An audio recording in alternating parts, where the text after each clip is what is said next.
نہ پا سکیں گے جوانان باد مست مجھے، خود اپنی ذات میں خمخانہ الست ہوں میں، ہیں خود اپنی ذات میں خمخانہ الست ہوں میں، مطلب مجھے کسی بیرونی سپورٹ کی ضرورت نہیں، اللہ نے میری ذات میں ہی بڑا اعتماد رکھا ہے۔ اور یہ اعتماد کیوں نہ آئے جب ہم حضرت عثمان غنی کو پڑھتے ہیں اور ان کی قربانیوں کو پڑھتے ہیں اور نبی اکرم صلی اللہ علیہ وسلم کے فرامین کو دیکھتے ہیں، جس میں حضور نے فرمایا جنت میں ہر کسی کا کوئی رفیق ہوگا، میرا رفیق عثمان ہے، میرا رفیق عثمان ہے۔ اور پھر ایک موقع پر آپ تشریف فرما ہیں، حضور حضرت ابوبکر آئے، آپ کا کپڑا مبارک پنڈلی سے ہٹا ہوا ہے، آپ بے تکلف لیٹے ہوئے ہیں، آقا حضرت ابوبکر آئے، حضور نے پرواہ نہ کی، لیٹے رہے۔ حضرت عمر آئے، حضور ویسے ہی رہے، پرواہ نہ کی۔ حضرت کہا گیا حضرت عثمان آ رہے ہیں، حضور سنبھل کر بیٹھے اور کپڑا سارا اپنے وجود پر لپیٹ لیا اور پھر عثمان کو پروٹوکول دیا۔ حضرت عثمان نے جو کہنا تھا کہا، واپس تشریف لے گئے۔ غلاموں نے پوچھا آقا دو ہستیاں آئیں، پرواہ نہ کی، عثمان آئے کپڑا سمیٹ لیا، کیوں؟ فرمایا یہ میرا عثمان وہ ہے کہ میں ہوں، اللہ کے مقدس فرشتے بھی اس کا حیا کرتے، اور ایسی قربت ایسی محبت مکے بھیجا آقا نے کہ جاؤ مذاکرات کر کے آؤ۔ خبر پھیل گئی، مکے والوں نے عثمان کو شہید کر دیا۔ آقا کو ایسی غیرت آئی، فرمایا ادھر آؤ، سارے غلاموں کو بلایا اور جذبات سے لبریز خطبہ ارشاد فرما کر اپنا ہاتھ بلند کیا سیدھا، اور سیدھا ہاتھ بلند کر کے کہا یہ جو ہاتھ تم دیکھ رہے ہو، آگے 1300-1400 صحابہ کھڑے ہیں، 1300-1400 صحابہ کھڑے ہیں، ان صحابہ کی موجودگی میں ہاتھ بلند کر کے فرمایا یہ ہاتھ دیکھ رہے ہو؟ عرض کیا سرکار دیکھ رہے ہیں۔ فرمایا یہ میرا ہاتھ نہیں، یہ عثمان کا ہاتھ ہے، میں نے بات کرنے کے لیے مکے بھیجا تھا اپنے عثمان کو، مجھے بتایا جا رہا ہے کہ انہیں قتل کر دیا گیا، میں محمد بن عبداللہ اللہ کا رسول اپنے اس ہاتھ کو عثمان کا ہاتھ قرار دے کر اس ہاتھ پر بیعت کرتا ہوں۔ یہ عثمان کا ہاتھ ہو گیا، یہ مجھ محمد کا ہاتھ ہو گیا، ہائے ہائے، یہ بھی محمد کا ہیں، دونوں آقا کے، مگر ایک فرما رہے عثمان کا، ایک فرما رہے مجھ محمد کا۔ یہ تشبیہ کی زبان ہے، یہ تشبیہ کی زبان ہے، تمثیل کی زبان ہے۔ قوم کو بتایا جا رہا ہے کہ معاملہ کتنا اہم ہے، اور بتانے والا خود محمد ہے، اور وہاں قرآن کہتا ہے کہ نبی تو اپنی مرضی سے کچھ بولتا ہی نہیں، جو بولتا ہے وہ خدا کا پیغام ہوتا ہے۔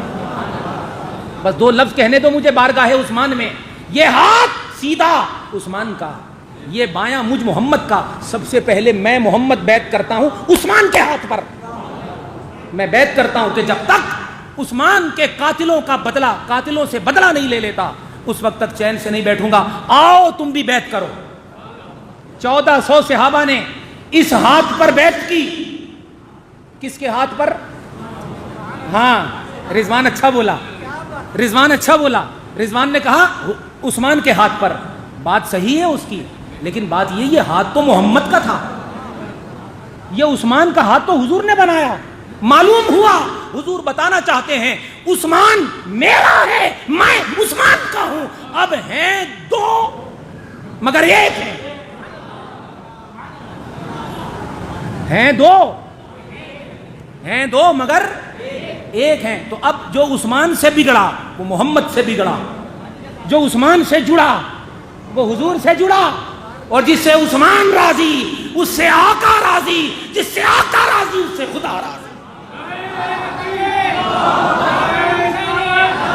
ہائے ہائے ہائے یار، تمہارے نعرے نہ جمعہ لیٹ کرا دیتے ہیں، تم مجھے سنتے رہتے ہو، لوگ گھڑی دیکھتے رہتے ہیں، ذرا مسئلہ ہو جاتا ہے۔ ہمیں پڑھنی 2:15 بجے ہے بھائی، یہ طے ہے بات، لیکن عثمان کا ذکر آ گیا، اب گھڑی کون دیکھے؟ تو مجھے بھائی معاف کر دیا کرو یار، کبھی کبھی مستی چڑھ جاتی ہے۔ ہاں تھوڑا آگے نکل جاتا ہوں، ہو گیا۔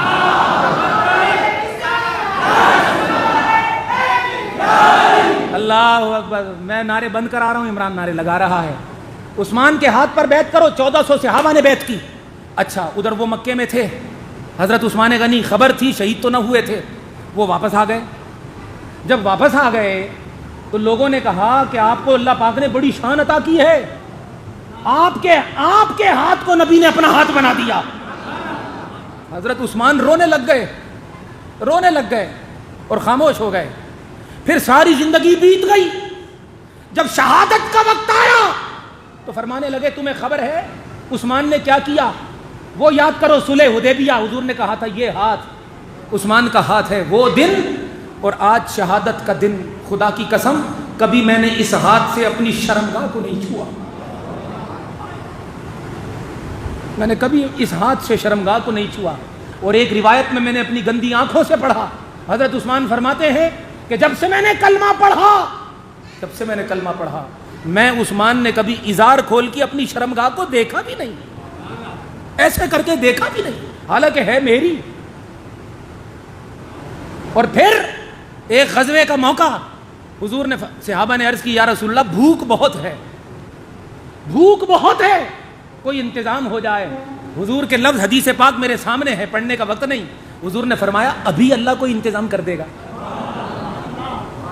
حضرت عثمان تھے لشکر میں. جب یہ لفظ حضور کے منہ سے نکلے حضرت عثمان دوڑے اور 10 اونٹ غلے سے بھرے ہوئے, اناج سے بھرے ہوئے اور مال و اسباب سے بھرے ہوئے سب خرید لیے. اور ایک اونٹ کی لگام موڑ کر کہتے ہیں اے اونٹ وہ محمد ہے, جاؤ اس کی طرف. ایک اونٹ کو چلایا, پھر چلایا. وہ 9 اونٹ جب چل پڑے قطار بنا کر تو دیکھنے والوں نے دیکھا کہ اونٹوں کا رخ تو سرکار کی طرف ہے. تو صحابہ نے قریب آ کر عرض کی یا رسول اللہ, اللہ نے آپ کی سن لی, وہ دیکھو اللہ آ رہا ہے. حضور نے فرمایا اللہ نے سنی ہے, وسیلہ عثمان کو بنایا, بس یہ لفظ سنو اور مزے لو اور شکر ادا کرو کہ اللہ نے ہم اہل سنت کے دلوں میں ان عظیم ہستیوں کا ادب ڈالا ہے, بغض نہیں ڈالا, نفرت نہیں ڈالی, ادب ڈالا ہے. سنو, حضور نے وہ اونٹ جب دیکھے آتے ہوئے پوچھا کس نے کیا ہے؟ عرض کیا سرکار آپ کے غلام عثمان نے کیا ہے. اچھا, اونٹ قریب آ رہے ہیں, حضور کے ہاتھ بلند ہوئے. حدیث کے لفظ ہیں, صحابہ کہتے ہیں ہم نے حضور کی بغلوں کی سفیدی دیکھی, ایسے ہاتھ بلند ہو گئے. اور بلند کر کے حضور اللہ سے کہہ رہے ہیں مولا عثمان کو یہ دے دے, عثمان کو یہ دے دے, عثمان کو یہ دے دے, عثمان کو یہ دے دے. صحابہ کہتے ہیں حضور مانگتے جا رہے ہیں اور عثمان کے مقدر کو بدلتے جا رہے ہیں.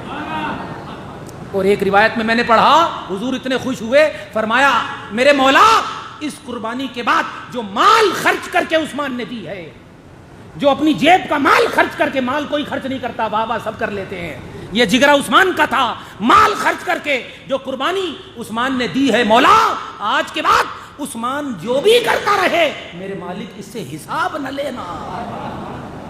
معلوم ہوا جو راہ خدا میں خرچ کرے حساب سے آزاد, جو سخی ہو حساب سے آزاد, اور جو اللہ کی راہ کے اندر قربانی دینے کا جذبہ رکھتا ہو وہ بھی حساب سے آزاد. باقی فضائل انشاءاللہ موقع آئے گا تو بیان کریں گے. اللہ تبارک و تعالی ہمارے ملک پاکستان اور اس کی آزادی کے بھرم کو قائم رکھے. سب کہیے آمین, سب کہیے آمین. اس کی نظریاتی سرحدوں کی حفاظت کرے, کہیے آمین. اور اس ملک کی حفاظت کرنے والوں کی حفاظت کرے, کہیے آمین. اور کہیے کہ ہم یہ سبق کبھی نہ بھولیں کہ جس ملک سے ہم آئے ہیں ہمیں واپس وہیں جانا ہے, ہمیں واپس وہیں جانا ہے, رہنے کے لیے نہیں. محمد عربی کے دین کے جھنڈے کو دہلی کے دروازے پر لگانے کے لیے جانا ہے. قطب مینار پر اسلام کا جھنڈا لگے گا انشاءاللہ. ہند کے مشرک حکمرانوں کو زنجیروں میں باندھ کر لایا جائے گا انشاءاللہ. یہ میں نہیں کہہ رہا, یہ محمد مصطفیٰ کی خبر ہے, یہ محمد مصطفیٰ کی خبر ہے کہ جو لشکر دجال سے لڑے گا وہ پہلے ان ہندوؤں سے لڑے گا, اور ہند کی دھرتی کو اسلام کا قلعہ بنا کر محمود غزنوی کی یاد تازہ کر کے پھر انشاءاللہ یہاں سے لشکر جائے گا اور دجال کی گردن اتار کے محمد عربی کے دین کو غالب کرے گا انشاءاللہ تعالی. اس کی نظریات کی حفاظت کریں اور مایوس نہ ہوں. جس نے یہ ملک دیا ہے وہ حفاظت بھی کرے گا. صالح قیادت بھی آئے گی، نیک حکمران بھی آئیں گے، اور فرعونوں کے دن گنے جائیں گے، حسینی پرچموں کا سما آئے گا انشاءاللہ تعالی۔ وما علینا الا البلاغ۔